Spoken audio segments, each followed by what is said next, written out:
Live from the Washington, D.C. area, it's the Inside Scoop. All the news that our viewers want to know. Now, here's the host. Welcome to Inside Scoop Virginia. I'm Bettina Lawton and I'm your host. And tonight we are going to be talking about the Fairfax County budget. Now, we talked about it a month or so ago with Chairman Sharon Bulova, but that was when it was sort of proposed, lots of uncertainties. Last week they had a markup where amendments were done, as I understand it, and supposedly this is the one. It's still not adopted, but apparently this is the one that will be adopted. So tonight we have with us Supervisor Cathy Hudgins, who's going to talk with us about the budget. But first I'm going to tell you a little bit about Cathy Hudgins. I am very pleased that Cathy is my supervisor, but everyone else in Hunter Mill is equally as pleased. Cathy has been our supervisor since 2000, and she chairs the Human Services and Housing and Community Development Committees for the board, and she's very involved in Metro, and we can talk a little bit about that if we have some time, and just is totally a woman about Hunter Mill and Fairfax County. She is everywhere. So thank you so much for coming tonight, Cathy. Thank you for having me, Bettina. So there was a markup session last week, and amendments were done, and now is this the budget that gets approved? It gets approved tomorrow, doesn't it? It gets approved tomorrow, you're right. So this is it. This is it. Well, you know, this is a process. We go through a lot of public input, and we had 3 nights of public hearings, which we heard from lots of folks, and then the following Friday, we have what we call our markup. It isn't a time where you take a vote, but you take a consensus, and we put forth a budget with adjustments. And in this particular case, we made adjustments that were primarily additional revenue and a few changes in expenditures. And we had a vote or a consensus that it'll probably be a 7-3 vote. We'll see.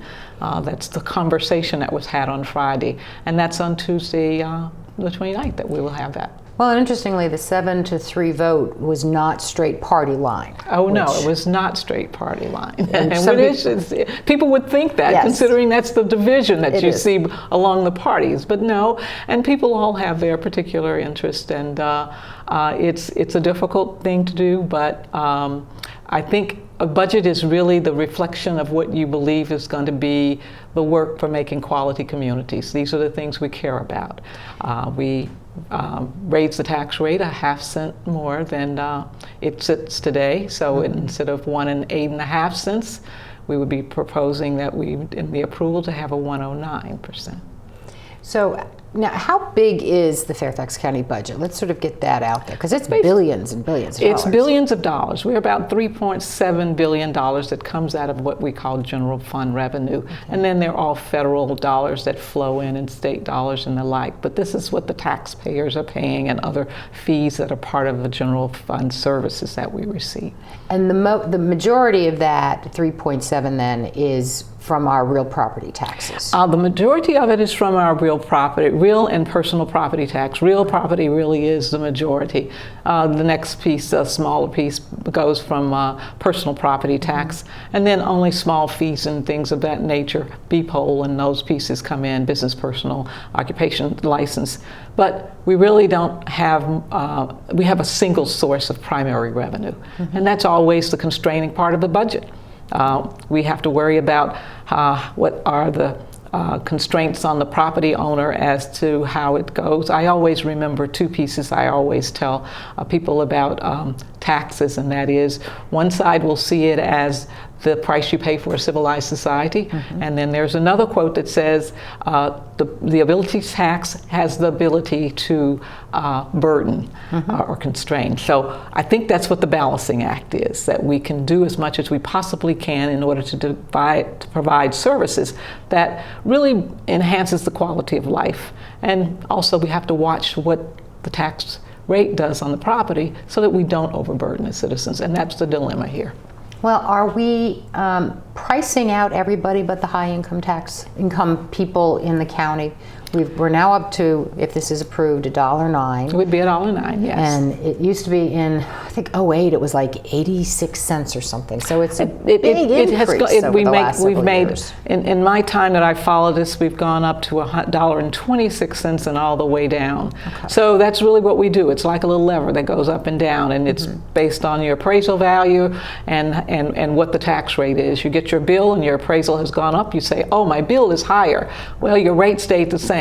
Or your property value could stay the same, and then we suddenly raise the rate and your bill is higher. So it really does impact us differently. So this year we're going to get it in both ways. As I understand it, certainly my house went up in value, and thankfully. But now we've also, so I would see a tax increase because of that, but now I'm also going to see, according to the papers anyway, the average $357 for each person who's paying real property tax. So it's really a double whammy this year. Well, you will see a little bit more. If we had left it as it was, you're right. I think it would have been $330 some or something around that on what we call the average taxpayer. Right. And then you'll see a slight bump with this adopted budget if we go through with that. I kind of look at it both ways. I think we do have to pay very close attention to it. I think Fairfax is one of the low taxing jurisdictions in the region, really. And so one of the things that we worry about is that we don't overburden you. That $300 and some is just about $1 a day. So the question is, $1 a day. What services are we going to provide that will return a quality to the taxpayer for that value? But when you look at the demographics across our community, we do have an older, aging population. People really like living here. They stay here now. And so when we look at seniors, we want to know how are we burdening them. Fortunately for seniors, we do have at least some way of lowering that impact on them. If you're a senior and you have income under, and I think it's $65,000 now, and maybe a little bit higher, $250,000 of assets or below, you are eligible for a tax exemption. Okay. That means that those folks who have stayed in their homes a long time, what can you do? But I also think about young families. Young families whose incomes are not going quickly and they've made that investment, what does it do? But it all comes down to saying, okay, how do we provide a quality of life in Fairfax County set to the expectations of the community, and how do we have a lever on that, balancing it? Well, how does the budget then maintain the quality of life? What was that balance when the Board of Supervisors looked at the budget and said, here's what the staff proposed, and then you had a lot of hearings. You had that wonderful Hunter Mill Summit out at Frying Pan Park that I attended. So what did you hear? What does the community want? Well, we heard an awful lot before we put our budget on the table. We heard from the schools, and the schools have had great difficulty over the past couple of years. I guess we have to put this in the context. Since 2007, we have been under constrained budgets, as has everyone else. So we've done cuts, and so we had schools, we had compensation from I would say all of the employees that are under the government service. Teacher pay, fire, police, general county, everyone was saying, okay, we've been working for most of these years without a salary increase. We did a bonus last year. We did a market rate prior year. What are you going to do to help catch us up? Because as things have gone up that they must spend that money on, so those were some of the demands. There are other demands, human service side. We think we have a pretty compassionate community out here. We want to help and see that everyone can take advantage of these resources, the opportunities of this quality in Fairfax County. But everyone's incomes don't always come to that. So the human service system has suffered a 38% cut over those years. That's an awful lot. It's awful lot also in the time in which that's a greater demand. We had more people coming to the table last time than over these past years than we had people. These are people that didn't usually ask for help. They didn't need a help. They had their jobs if they've lost jobs. Our homeless population has gone up a little bit. Interestingly, in the point in time survey, we seem to see a little down. We have an awful lot of providing food for people who just don't get to the end of the month in their paycheck. So we really are a very interesting county. It's seen as a very wealthy county, and yes, it is for the larger majority of the community, but for a sliver of folks out there, it's vastly different for them, and it's difficult. So we have services. I'll tell you one that I also think is very important is the mental health service.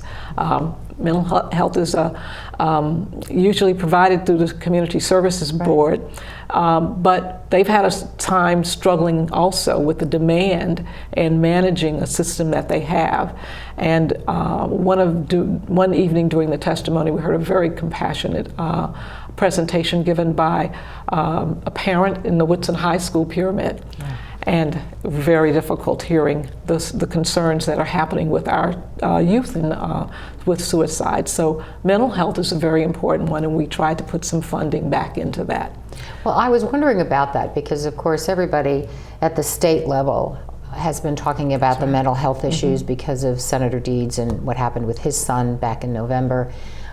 There's been a number of articles in the papers about the suicides. We had several of them at Woodson this year. We had several of them at Langley this year. What are we doing? Is the county, how involved is the county mental health group in that? Well, first of all, the mental health services are available for those folks who come to the table and are without insurance or need help or in crisis, and we get them into programs. But it's a demand situation. You don't want people to have to wait. You really, I think the question with Senator Deeds was whether he could get a placement, or whether or not we recognize the signs early enough that young people can have a place to go. One of the things we hope these new dollars are going to do for us is to help us work closely with the schools, to help them with programs that are part of the school and county system, so that together the two are working to have families being able to access that service. And I have to give Dr. Garza, the new superintendent, credit for her being able to go out to the community and talk about those suicides with the families in the community, and going through several of those kinds of things and letting people know that we want them to talk to us, we want them to talk about this issue, but that means you have to have a service in place. We're not complete, and I wouldn't say that. I would have been probably much more supportive of increasing that. But we're trying to put a good system in place, and a system that has programs in schools that help kids understand that this is something that you can talk about. There's a place for you to go. And is that broad across the county, or is that being focused on Woodson and Langley? Right. And I guess we're going to wait because I just heard the music start, which means you wouldn't get to answer the question all the way. So we will take a break for our public service announcements, and then we will be back. We are talking with Supervisor Cathy Hudgins about the Fairfax County budget. So stay with us. We will be back after this break.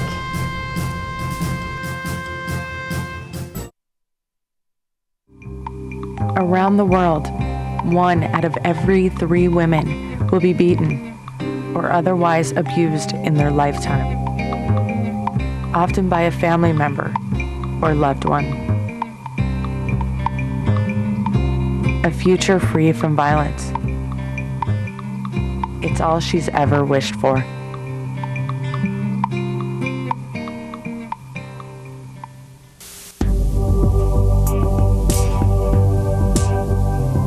Did you know you have the power to stop children from joining gangs? You can help a father find a job and home for his family.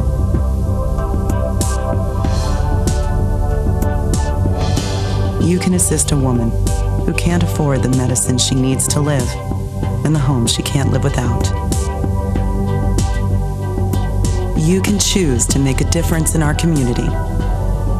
Support Volunteers of America, and you can help improve the lives of nearly 2 million Americans each year with programs and services that help individuals and families overcome their challenges to become as independent as possible.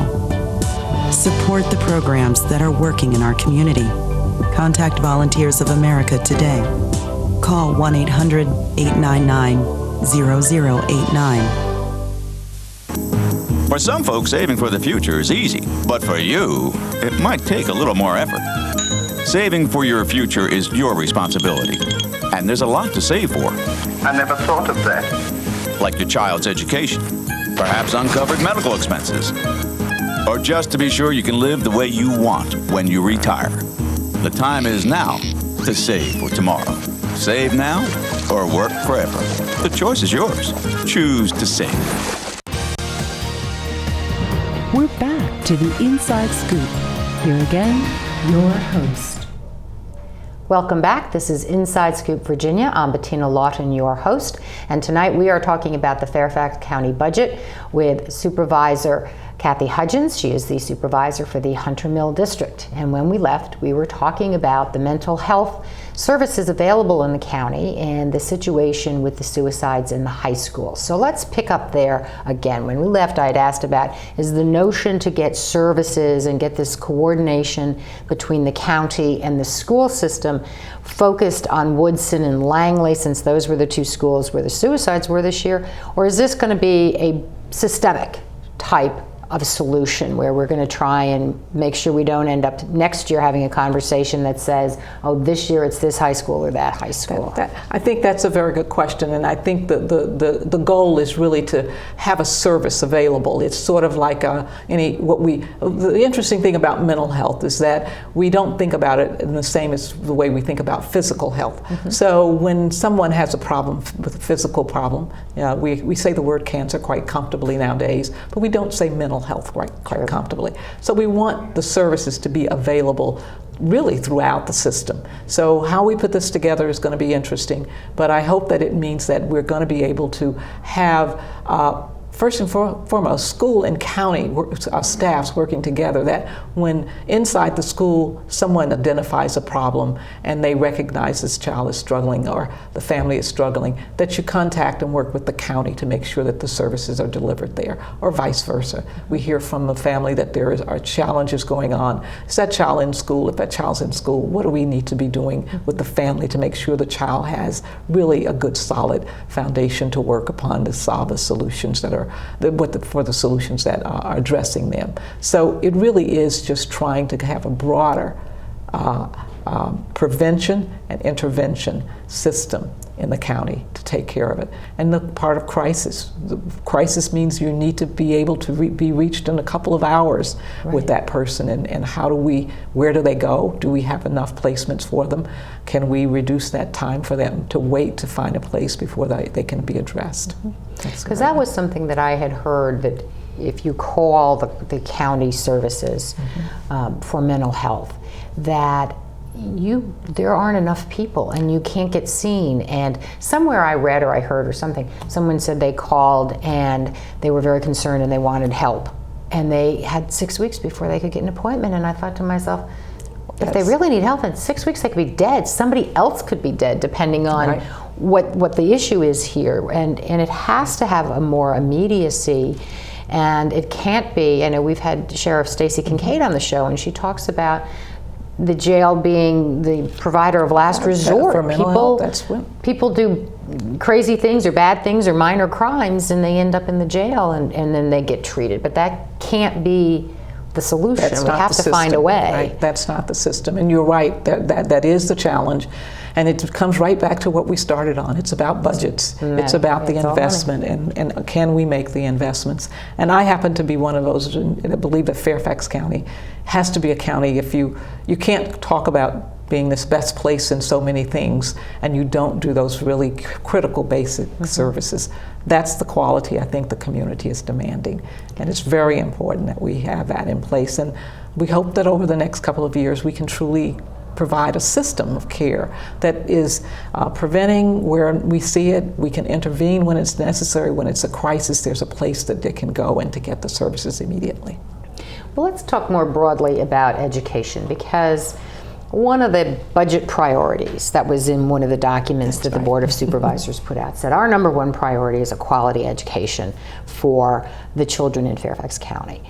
And there seems to be a disconnect between what the school board seems to think is necessary in terms of money for that quality education and what the Board of Supervisors is doing. So how does the Board of Supervisors define a quality education? Well, that's a very hard one to say, but I'll tell you how I look at it. When I say to the schools that we're trying to provide you the revenue that you need to produce your outcomes for success, success must reflect on every child across the school spectrum. Too often what we hear are how many kids are going to go to how many Ivy League schools after graduation? How many kids are doing exceptional things in science and math? It's not just the things that we celebrate at the top. It's where do we place all of these kids on the spectrum of importance and quality for us. We have lots of schools that are free and reduced lunch, which measures the poverty level. Do we have the staffing, the instructional support to help those families to move up the ladder with their children? And what about those that fall in the middle? We most often talk about, I call it the press release piece. And it's not just about the press release, it's about the basic foundation for every education. It has to be emotional. We just talked about it. It has to be sociable. They have to be able to manage their lives at their stage there. And they have to have the academics that are going to carry them on to be successful. And we want to make sure that they have all of that. That means, I think, a big diverse system. And we have to be able to support that diverse system. The teachers came, parents came talking about classroom size. Right. Well, I agree that classroom size is very important, and 30 kids in the classroom, having been a teacher, can be challenging. But most importantly, when you have 32 kids in the classroom and children are already struggling with their academics, you really do have to think about it. So how do we balance that staffing?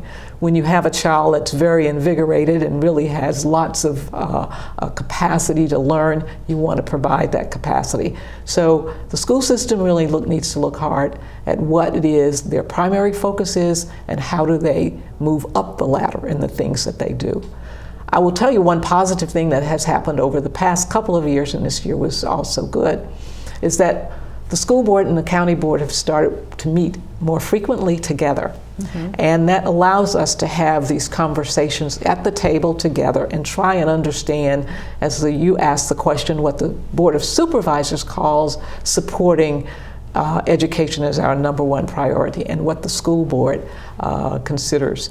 We're looking forward, and it's been offered to us, and I hope we'll take advantage as a board, to work with the schools on their strategic planning so that when we say what we think we're giving to the schools and we're giving it to them to reach their priorities, have we agreed together what those priorities are and what it takes to get there?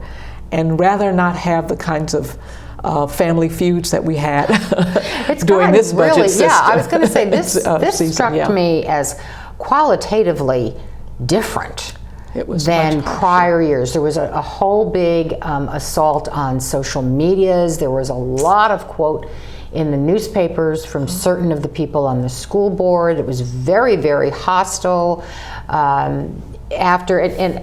You originally started with a budget that said 2% increase, and now it's to 3%. And after that was announced, certain people were like, well, obviously education is not important enough. And I thought, whoa, back up. This is not unlimited money here. Well, I think that is the part that we all have to understand. It is not unlimited. We all have to figure out what will this buy? What is it that we're trying to get to? And I think that's a goal, and I think that's the work that we have to do. I don't think we want to have this year over again. I think it was really difficult. I think a lot of people kind of held their powder and listened to the complaints, but the actuality is the budget was not there that they wanted. So how do we get there? That's what I hope that we can talk about this coming year and look forward to find out, well, okay, if we want to do that, where do we get the revenue from? And are we all willing to come to the table? And what do we sacrifice if we must sacrifice? But we need to do that ahead of time. Right. We really do need to identify those things ahead of time so that we can really have better discussions about what it's going to be. And some of it has to be programmed for long term. It may not be the resolved right now. I know that the compensation and the classroom size is a big deal, but we're a growing school system. And the question is, can we maintain that quality as we grow? And that may mean us looking at things differently about how we provide services here. Well, I think one of the things, and I had a conversation with my neighbors. I have some new neighbors over the weekend. They've got some kids in the Fairfax school system for the first time. And they were very concerned. They looked and said, you know, their kids are smart, but they're not the smartest. Right. And they sort of looked at it and said, you know, we've had kids in schools in Pennsylvania, and we've had them down in Chapel Hill, and we've had them in all these places, and Fairfax is supposed to be this great system, but I don't think it's that great. Yeah. And the kids in the middle are getting lost in their view. They said they saw lots of services, as they put it, the bottom 10% get a lot of services, and the top 10% get a lot of services, and the rest of the 80% are sort of left floundering. And since most of our kids are sitting in that 80% by definition, there has to be a way of figuring out what do we do to make sure everybody's getting, as you say, everybody's improving, everybody's having those opportunities. And I think we run into a big problem going forward if other people with children in the school system believe, as my neighbors believe, that 80% of those kids are not being served. Well, I think that's a very important thing to be concerned about, because I really think that if we are going to continue to talk about the great system that brings people here, we often hear from economic development when businesses want to come, they look at our school system and they say, well, my family can come there, my children can have a great educational experience. We want that to be the point, but we also want it to be balanced in being able to say that there's something here for everyone, and that the pie is not skewed to one end of the spectrum here. And I think it's also about the manner in which education has been delivered over the past decade now. When we look at our success by seeing how well kids test out, we miss out on, I think, what I call the fullness of a child. Some kids are just not going to be great testers, but they could be very good citizens in the end and contributing in I think, wonderful ways. They may not be headed to MIT, but they may be headed to the University of name it, someplace else. But they can be successful. And that should be the model that we go for, that all kids can be successful and that we can work toward that success together. I think the part of meeting together is to help people understand. I always tell people I feel like I'm the bookends of the school, because this is the K through 12 system. Well, before you get to schools, it's the county services usually that you see. A lot of young families are not fortunate enough to put their kids in quality pre-K system. So if you can't, where are those kids going to get the preparation to take off once they get to the K system? Some kids are not successful. I know you did some work with the Chamber on the alternative school.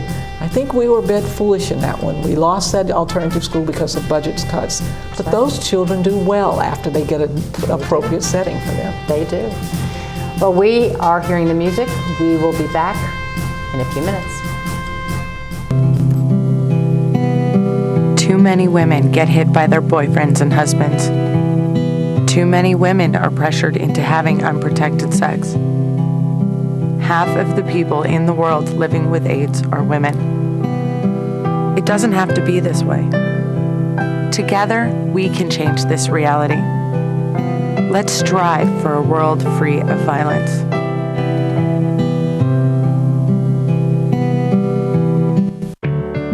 At Volunteers of America, we don't just give kids a way to stay off the streets. We give them the tools they need to reach their full potential. We don't just help the elderly receive needed care. We help them live life to the fullest. We don't just provide food for homeless individuals and families. We provide job training and placement so they can buy groceries. Volunteers of America is a national organization that for over 100 years has provided programs and services that allow people to overcome their challenges to become vital members of their community. At Volunteers of America, we don't just help people, we help people help themselves. Find out how you can support the programs that are working in your community. Contact Volunteers of America today. Call 1-800-899-0089. Drivers face all kinds of distractions. Guys, stop playing. No. 127 consecutive. Before your wireless phone becomes one of them, stop. Drive safely. Keep your phone in easy reach and dial sensibly. In bad weather or traffic, call later and use a hands-free device. Remember, with wireless, safety is your call. We're back to the Inside Scoop. Here again, your host. Welcome back to Inside Scoop Virginia. I'm Bettina Lawton, your host, and I am here with Supervisor Cathy Hudgins tonight, and we are talking about the Fairfax County budget. And you know, one of the objectives and priorities that Fairfax County puts when it does its budget stuff is to say they want reasonable taxes. And so we've been talking a bit about that, and I want to turn us now to an idea that's going to be explored, and that's more taxes. It's a meals tax. It is something that I think it was 92, 94, somewhere in there, right?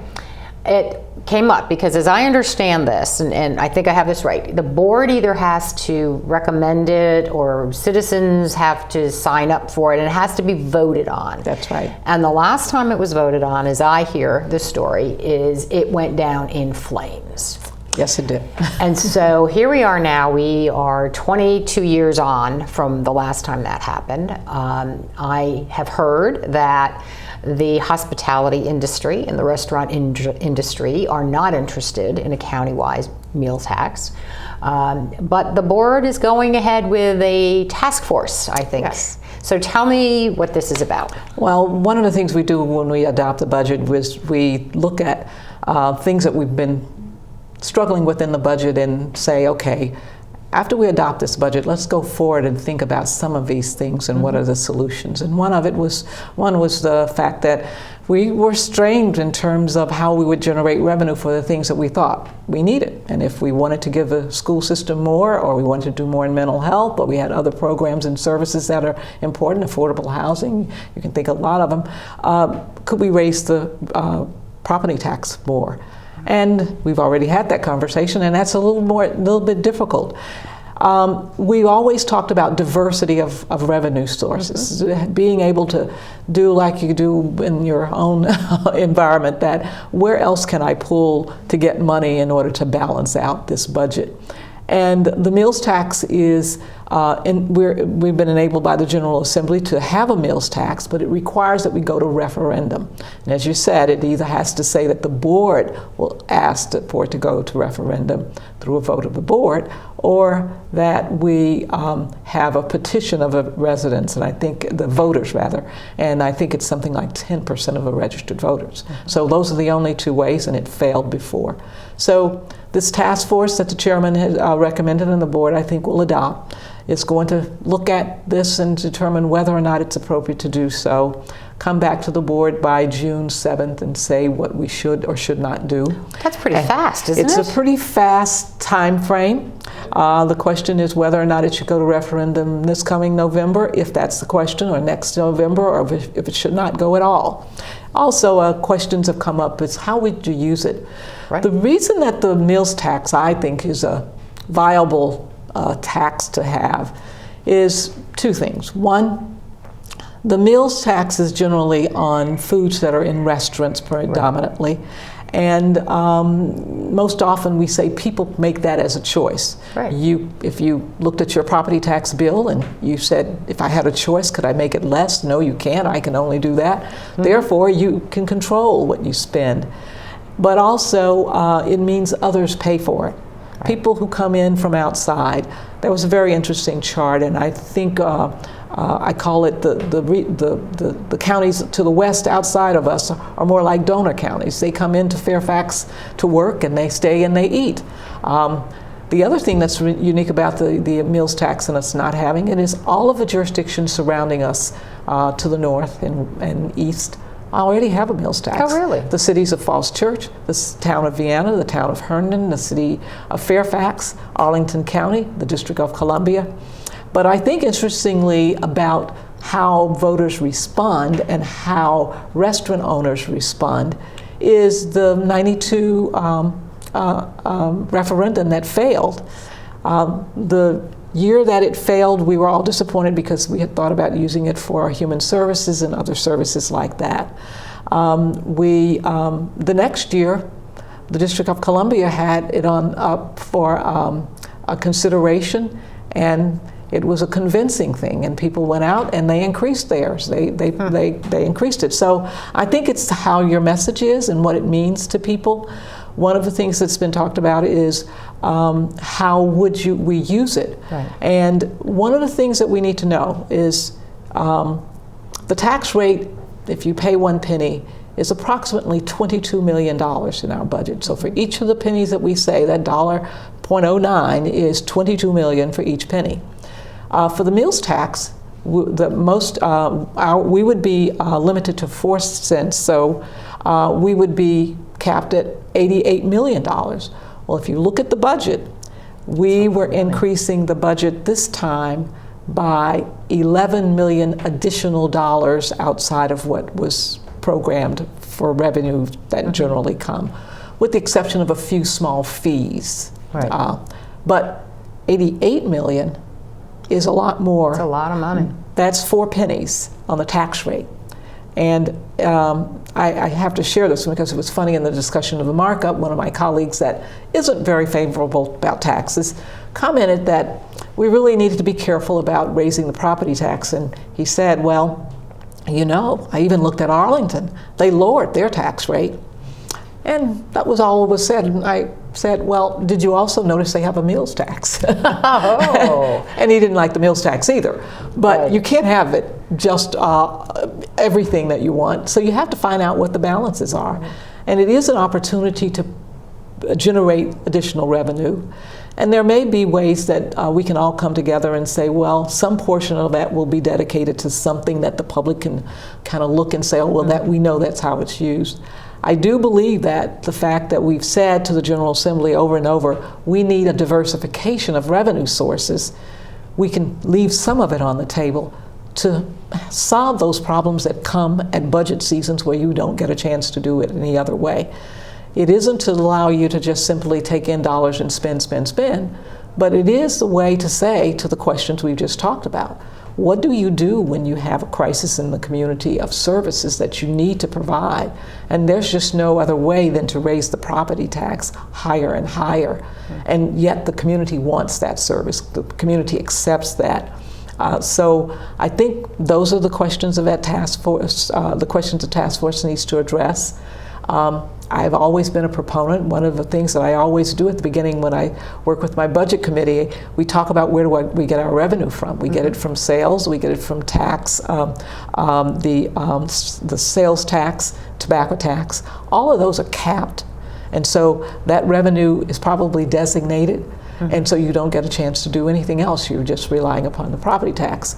We look at our neighboring jurisdictions and we always compare what would we have generated if we had had the meals tax versus the other jurisdictions having the meals tax, and they're able to shift other resources in order to bring the property owner and the citizens in balance a little bit more as to what they're paying. Well, I think as a property owner, I would like some other kind of taxes because I do sort of look at people that I know who rent apartments and things of that nature, and I think to myself, your kids are going to school, your kids are doing this, mm-hmm. and yeah, you're paying for your car, right. but you're not contributing otherwise, and so it is out of balance. But now let me ask you this on this task force. So we're maxed at 4 cents. In the referendum, does it have to say we are going to authorize a 4 cent, or is it an up to? Because frankly, when I hear it could be a slug of $88 million, mm-hmm. I'm like, wait a minute. That's a lot of money to sort of drop on somebody. And maybe if we have to do it all at once, or can we see how we do? I mean, what do we have to do? The referendum just simply gives us the authority to use the tax. And it does say up to, because that's what the General Assembly has capped us at. We can't go beyond the 4. So Vienna is a very good example. I represent Vienna and I watch their budgets and I see what they do, and they will raise their tax up They'll lower their meals tax and they will raise their property tax, vice versa. It doesn't matter. So you use it as a tool. Fairfax is very large, and I happen to be one that says publicly that we really are strained on revenue sources. And we have become so constrained in terms that we've made some very difficult choices that you don't come back from easily. We had a very, very difficult conversation with our employees because compensation-wise, they've had really no real increases. And we gave them a bonus last year, but a bonus doesn't build into your long-term retirement fund. Your salary, it doesn't change. Are we competitive with our neighboring jurisdictions? We heard from our public safety, and the public safety says, we train great people, and the federal government now is hiring many and many more people in public safety. Are we going to lose people? And the teachers say the same thing, and so can we about other county employees. So the question is, can we meet our obligations, and do we use those dollars well? Can we set those rates? We hope that we'll have the support of business community recognizing that it's going out, but we'll have to see how it measures out and how it really is going to be able to work for Fairfax, but it works for everyone else around us, so it's interesting. Well, that is something that, because I live, as I always say, in the unincorporated portion of Fairfax County, even though I have a Vienna residence address, right. I don't actually pay their taxes. And I never actually think about, gee, if I go to this restaurant in Vienna, I'm going to be paying a meals tax, where if I just stay in the county, I won't. I don't even think about that. No. So I understand the concern some people have to say, oh my gosh, people will stop going out to eat.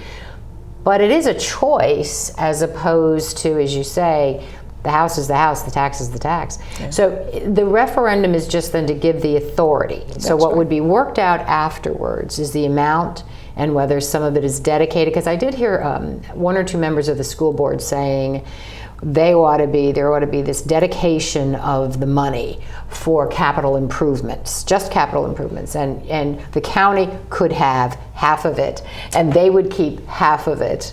To which I responded and said, I'm sorry, but I don't believe you have taxing authority, so I don't think you get to say that. But all of that gets left to afterwards. So it's just a vote of give us the authority, and then we work it out. Well, one of the things we generally do in referendums is we do sort of spell out some way how those funds are going to be used. Okay. And I would hope that there would be a little bit more clarity when we do that.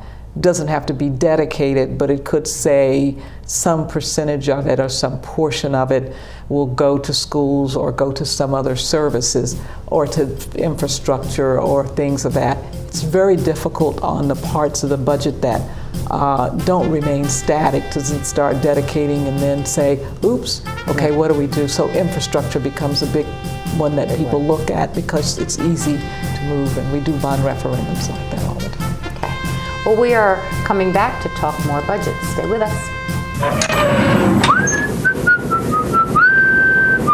This is firstgov.gov, where we're obsessed with getting you government information. Brand new student loan applications on the site, baby. This calls for a celebration. Here's your uncle. So in the end, it was either take the astronaut gig or come work here. What can I say? Duty called. Dude, that's my cop. Oh, sorry. Yeah. No, I'm pretty sure that's Sam's cop. Oh, sorry. Yeah. No. Sam's. No. Just log on or email us and get what you need. C, change of address form. That's how it's done. D, driver's license renewal. E, emailing social security information. Yeah. Okay. Yeah. Nice, we'll allow it. All right, What are those? Government surplus cars for auction. You posted those online last time. No, you did. I'm posting them online this time! For all your government information, firstgov.gov. Oh, what have we got here? Sometimes you feel tired. You can't seem to lose those extra pounds off your midsection. And your joints hurt when you take the stairs. Well, you're getting older. But I'm happy to say that there's some simple things we can do to keep you happy and healthy for years to come. We can also lower your risk for some serious diseases the older population is often subject to. Proper nutrition is more important than ever. Your body has changed, you know. Not as many treats. A basic exercise plan, lots of walks and fresh air, and most importantly, come and see me for twice-yearly checkups to help ensure the best possible quality of life. Now, how does that sound? Good boy. Improve the quality of life for your elderly pet. Schedule twice-yearly checkups that include preventive care and regular lab work. A message from the veterinary members of the American Animal Hospital Association. We're back to the Inside Scoop. Here again, your host. Welcome back. I'm Bettina Lawton. This is Inside Scoop, and we are here tonight with Supervisor Cathy Hudgins from the Hunter Mill District, and we are talking about the Fairfax budget. And we've spent most of the hour talking about education and funding and things of that. I want to shift us over a little bit to it's a state issue. I don't know if it has an impact on the Fairfax County budget, but they keep saying it's got a big impact on the state budget, so I'm assuming there must be some, to use the old phrase, trickle-down effect. It seems highly theoretical. We don't have it yet, but Medicaid expansion, what happens if we actually get Medicaid expansion on the county budget? Do we get any more money from that process? Well, we get more people who will be covered for health care, and that means that they will not have to use the health care system that you see in providing funds from the county with the state. The state funds Medicaid now at a higher qualification level. What the Affordable Care Act does is say Medicaid will fund at a lower level to bring more people in who are in need, and those that are that number of people come off of our rolls so that we don't have to give them county dollars. So that means that we have fewer people that are without health care. And I think it's the best deal in town, really. It reminds me that 50 years ago when we were talking about all the changes that were made, Civil Rights Act was about affordability, the ability for people to live a quality life, and health is the first one you get. You really want to have the ability to stay healthy, stay capable of working, capable of caring for your family, and that's what Medicaid does. And I'm hoping the General Assembly, I know time is running shorter and shorter, and them not having closed their budget up, and that this has been the stalemate. But it means that we will be leaving millions of dollars on the table in the feds. Others being able to use those dollars to take care of their residents. That's what we need to have here in Fairfax County. And when we don't, we end up spending more money on human service needs for health care. And we can't afford it in the county, and that's what the challenge is. Well, that's what I said to somebody over the weekend, that it's not as if we don't have to pay the tax anyway. We're just not getting it back. Other people are paying it and getting some of it back, and then are being able to use it. It creates jobs as you need more healthcare providers, and as you say, it helps those folks, because I was shocked when I read how few people in Virginia are covered by our Medicaid. If you're not a pregnant woman or a young kid, you don't get covered, and you can be out there, you can be one of the working poor where you have no ability to make sufficient amounts of money for whatever reason, because there are no jobs, or your education wasn't what it should have been, or whatever the reason is, and you're stuck without that health care. And the income level is awfully low. Federal poverty is $15,000 for a senior, and a single person, or about $30,000 just below for a family. And usually it's a family of four that they calculate it. You just talked about renting an apartment. Well, how do you do that? You just can't do it with a family. And the most important thing is we lose, I think, the value of the dollars that's given to people when they're not kept in a healthy condition. One of the places that it also will do, if Medicaid comes on, and what the federal Affordable Care Act does, it puts mental health and behavioral health together. Behavioral health and physical health together, so that we now have people who can be healthy completely, and it makes a difference. Mental health folks most often don't get their physical health attended to because of the distractions that happens at that. But going on Medicaid, now people have a door into a system that is going to be balanced. And it means that for those people that are at the bottom of the rung, they have the same value that the Act provides to the rest of us, ensuring that we have health care. It will make, we have 25 to 30,000 folks that are that would qualify additionally for Medicaid. So that's a lot of folks. And we hope that those folks will be able to get on. We hope the General Assembly will be able to do so, and we get past the stalemate. It's unfortunate that people cannot recognize that these are federal dollars that they give to the federal government for this service. And we should be able to bring it back home. And that's what we don't have. Well, I had not realized about the parity between the physical coverage and the mental health coverage in the Affordable Care Act, because with all of the yelling and screaming that goes on down at the General Assembly about mental health treatment and where's the money and how are we going to do this, this is a pot of money that could help us with that. That's it. And as you were talking, I remember back in the day with Tipper Gore. That's when exactly Al Gore right. was the vice president, for God's sakes, that wasn't even in this century. That's true. And she did a whole big thing of trying to get people more comfortable with that. And That's here we being are, able we're to talk about 14 years later, and we still aren't there. We don't This feel is ridiculous. comfortable. And it's only when you're going to have people really able to have mental health care easily at their fingertips. Given the stigma, there is no point in saying to somebody that you've got an issue if you can't get help. That's exactly why right. Why would you then brand yourself, which is how a lot of people who have mental illness or mental challenges feel like, oh my gosh, I'm going to be different, and if you're different, that's bad. And that's really it. And I can't fix the differentness, so I'm going to ignore it, and it doesn't get better. And that's really sad. Yeah. And we are going to reap what we are not sowing. This is true. Well, let me talk about another issue that I know is one of your priorities, which is affordable housing. I know we had something like a penny for affordable housing. It was penny for housing, and that was such a great era. I call it an era. It was so long ago. And that penny helped us tremendously. We saved over 450 units over near Penny Gross District. We saved 181 in Reston. And all around the county, we had this goal, 1,000 homes in 1,000 days, because we had this penny that we could make an investment.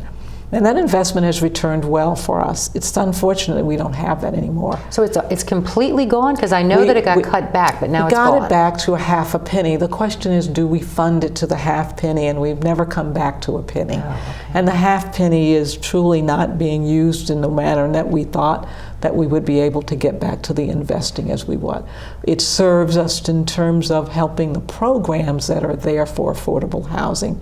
But those programs were usually through the general fund and the special programs like community development grants and housing opportunity programs and those kinds of things. Those funds have become less, and so now that penny is really, I think we're less than $4 million out of what would have been $11 million of a half a penny. So it's not as vigorous, and we really need it because while we've done a lot, we've done a program called 100,000 Homes. So we're going around trying to help people, and mostly with our nonprofit organizations, to help us find ways to acquire property or to build homes on their property and what we have. Those good days of the penny for affordable housing has really dwindled a bit, and we really need that because we have to have places to put people when we say they're homeless. We do a great job on what we call hypothermia, right? But when it's cold, when the cold is there, they're inside the program. Once the doors open up and they say goodbye, we don't know where they go. We don't know how to help them, and we have to have the funds to put them into housing quickly. We do great programs, but those are programs we talk about that need the funding. It really is important. The Catherine Handley shelter had preserved some land next to it for transitional housing.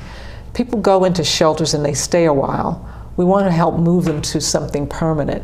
And one of the ways that we've tried to do is with transitional housing. A place that penny was very good for is helping us acquire that. We finally, and the county is going to have to build those, but what we wanted was to be able to acquire a builder and you partner with and you kind of build those units and help save some dollars and have a place to put people for short term until they go on up to the next rung on the ladder and be independent. Okay, so that's something that we have to take a look at. Yes. Now, I want to just touch very briefly, because this is Fairfax budget and not transportation, but nonetheless. Right. So, is there an impact on Fairfax County in terms of the Silver Line not opening? I hear these rumors that sometime this summer it might open, but on the other hand, it was going to open last December and it didn't happen either. So I'm sort of like, when I see the trains running and people getting on, I'm going to believe it. People are getting closer and closer to saying a date, so that tells us some part.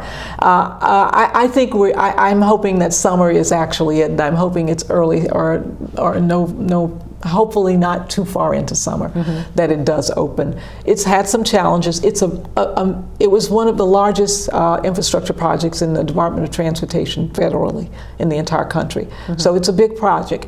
And then we're only talking about phase 1. We're getting ready to start phase 2. And so you expect some hiccups, and here what we had were really, I think, a coordination problem. I think the announcement by Mr. Parter, who's CEO of the Airport Authority and the Dulles Transit Partners, the contractor that they hired, that they have given over what they call substantial completion, and that means that, okay, we've got what we all said and you've checked off the boxes and everything that you have in the contract you've done. And now the Airports Authority, we call them MWA, will be handing it off to WMATA, which is the Metro, and they will be the operator. So they have to determine now, if we're keeping this system for its lifetime, do we have everything that we want? As a general manager from Metro has always said, it has to be safe, and I'm not turning the key on until we know it's safe.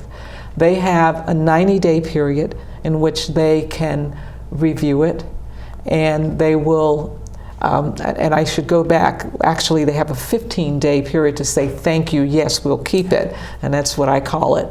And so in that 15 days, hopefully in another couple of days now, we'll say, okay, yes, we're ready to go in Metro, and we'll take it. We're hoping that won't take 90 days because Metro had to set the guidelines for the development of the system, and they are to follow them. So the standards are already there, and they've been checking that off all along, and they've been working together. So particularly over these latter months, they've been working even closer together. So hopefully there will not be any big things that will pop up. What they've said is there are some things that will need to be done, but what they anticipate, they can accept it for service, and they can use the regular maintenance time frame that they use for the Metro system to address these issues. Now, I'm excited. It should happen. It is an important project for Fairfax County and the entire region, and for our district, because almost all of the stations lie within the Hunter Mill district. So they're close, within touching distance, if not right in our district. All right. Well, thank you for coming, and I appreciate the conversation, Thank Cathy. you very much. It's been enjoyable. You do a great job. I appreciate that.